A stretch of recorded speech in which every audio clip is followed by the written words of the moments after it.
Aha. Iwe sir. Njagala sirizano. Ono musajja ana mulingidde mu munda. Tobuuza n'enyigizamu lya sirizano. Linda musajja mukulu. Sente omanya sente ki? Sente zinakuwa zaagala. Abasajja banaga tuli mu karantini obuuza sente. Onyumiza karantini nyerese karantini ovetoro. Naye musajja yogera olulimi newulira. Yakwebuza tusubye tukatugana. Naye mukulu. Naye tuli kukiwa. Mpasendezane mwana yakutema. Naye na musene kyoyagala. Ntoja 10 njagala. No mwadinga fulu. Mwadinga fulu. Taba. Asmani, njakutema. Asmani. Fibetai. Asmani yobechi. Fibetai. Gole no zena asmani. Fibetai ni. Wafa. Fibetai. Wafa. Ono plani kwa asmani za kuona asmani ndio wame kusanya na sindano ndio mzimu. Zina mkulaze. Naye asmani ni yana. Nani ngako?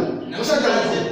Ana kutigisa kuyingira mu nyumba kuno. Nzena askari obunu. Askari soko je wano. Jangu ana askari. Jangu wano.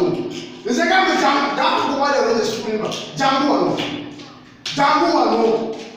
Mwetese de Jangu wano. Askari.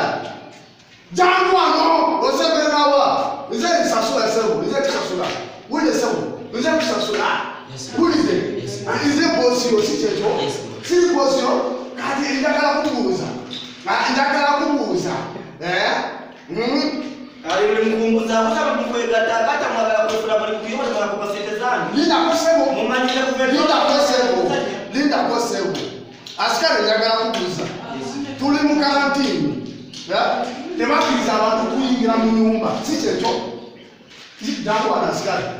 Sikuganyira ligomba gezi muli mu kusala kusala tikuwa dakika 3 ngende kwekoro kuveno obaziriza kuzija kasenge kawo kazo ziko uli naye sebo ndagala kugamba sagala deka sabiro sagala deka babiri fuluma wova genda wova